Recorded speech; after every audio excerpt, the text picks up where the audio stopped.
Hey guys, my name is Tana and welcome. Today we are looking at the GR86, the successor to the GT86. Before we go around and look at the car inside, outside and how it looks and feels, let's hear this.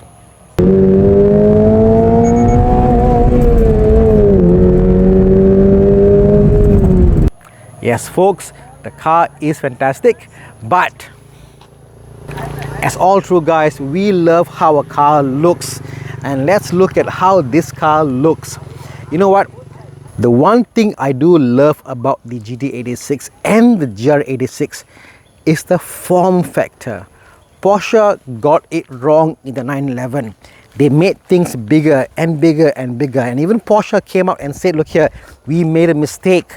The cars can't keep growing, and the only way the 911 will come back to its former glory size is through electrification. But when you don't have to compete with the big guys, you know what? People like Toyota can focus on making cars that are not out to compete with the best of the best, but just a car that delivers pure driving pleasure. And I think the form factor for this car is fantastic. The footprint is amazing. It's very, very short. This part here is fantastic because that makes you do stupid things like drift. This car drifts like nobody's business, even on normal roads in KL. Just one flick and it just easily skids through. It's just fantastic. So let's look at the styling of the car again. Back here you've got this kind of a ducktail shape to this. I mean, it's a car that if a guy was supposed to go home and say, your homework is to make a car look sporty, and they say, what? I want ducktail. Check. I want a sloping back. Check. I want some grills in the front. Check. You know, I want nice skirting. Check. Everything about the car is sexy and beautiful. The lines of the car is gorgeous, but you know what? It lacks one little thing. You know how when you were small and your teacher said, draw me a car, and you will draw a car. Basically you draw a line and you go this. Well, if you draw a sports car, this is how a sports car will look like. It's a very generic looking sport car look, which isn't bad. Honestly, it looks like a Supra a little bit.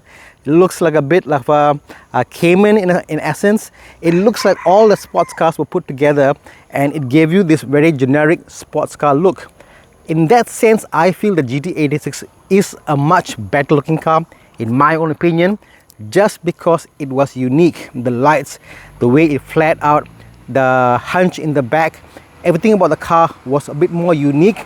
This, however, looks more generic sports car, but then again, to each their own. Let's go inside and have a look on the interior bits and pieces. Look at that vent, guys, beautiful. So inside, getting in, obviously in today, entry is keyless. You get in there and you're greeted to all this beautiful Alcantara finish on the doors, as well as some bits and pieces inside. Getting in the back, my kids could get inside. One latch and it comes out. They could sit in there. I said could, but that doesn't mean it was the most comfortable sitting position for them. But you do have a 2+2 in this car. Over here, the seats are, you know what? The seats are uncomfortable. Let me just say it right now. The seats on the GR86 is not comfortable. I'm a bit disappointed in how the car sits and feels. Not to my liking, but I'm sure you can make it better. It does come with leather on the side, Alcantara in the center, in the midsection, and in the centerpiece is perforated. I'm not sure, Alcantara, maybe. Okay, and these are leather, obviously. Handbrake on this car is extremely high. I got a feeling this test car has been put to the pace, because no way is something so erect up there. It should be much lower, in my opinion. The gear shifter is fantastic, guys. It's phenomenal gear shifter, very precise. You know exactly what you're putting through. And inside you've got all this red carpet, which kind of accentuates the whole inside very well.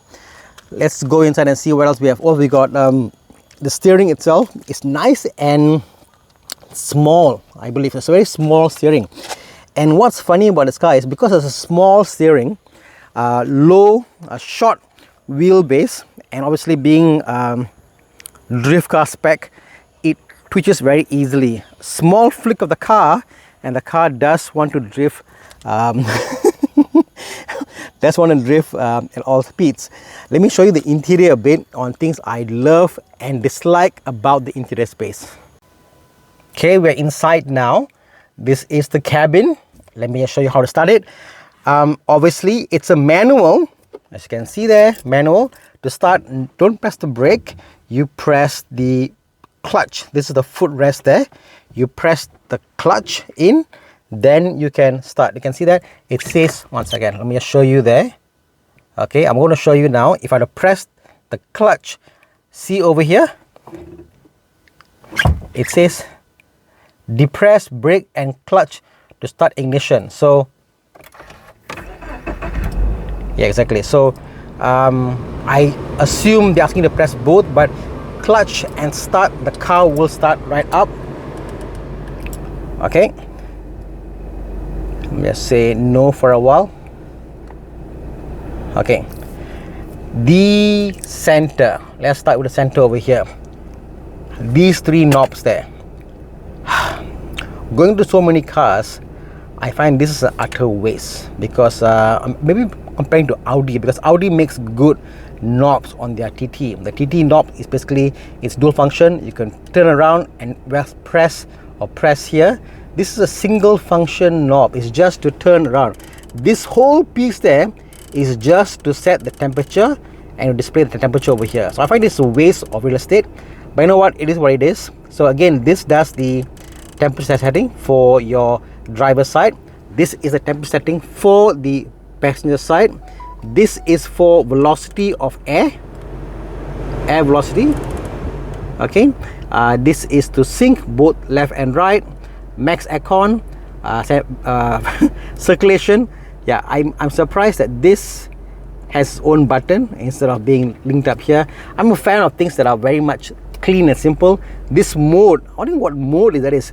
Can you believe this mode is just to do your defrosting and the direction of the air.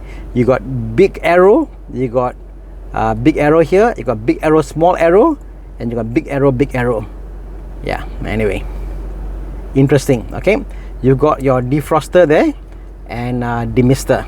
Okay, so those are the AC control climate system. Interesting. You got two vents over there, one vent there, one vent there.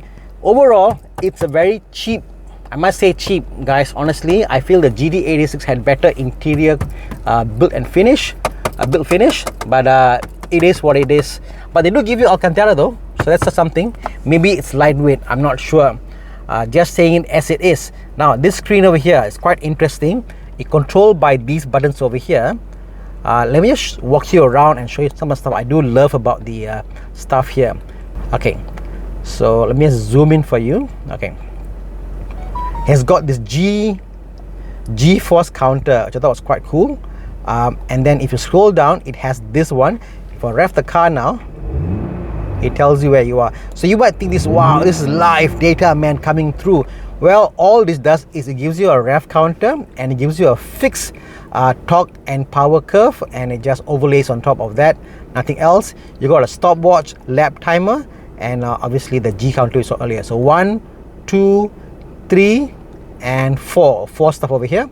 Let's go back 1 second.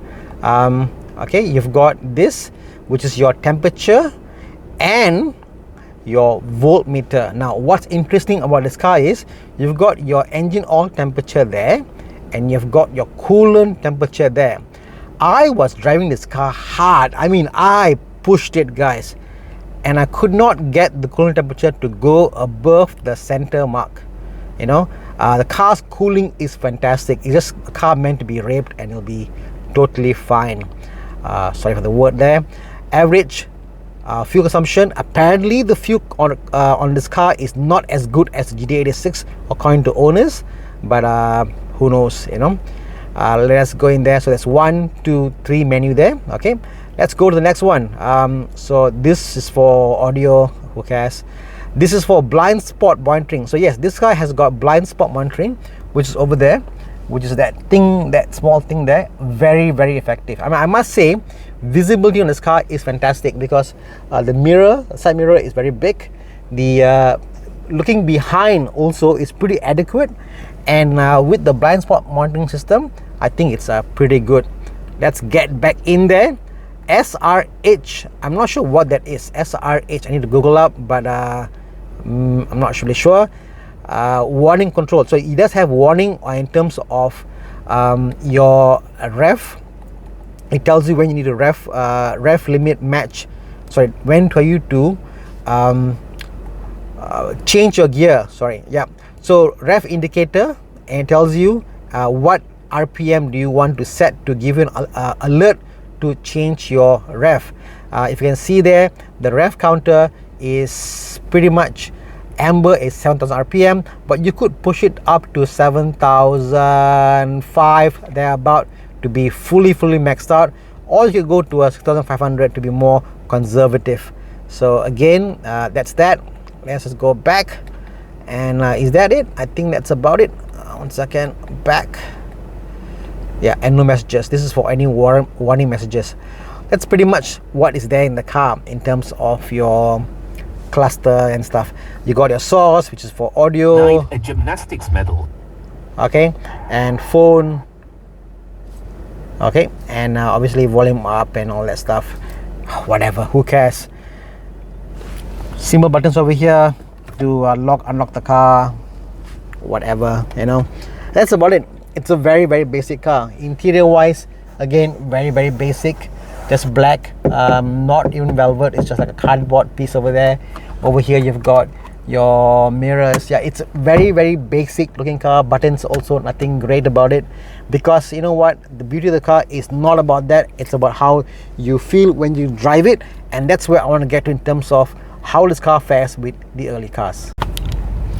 Okay guys, we are back.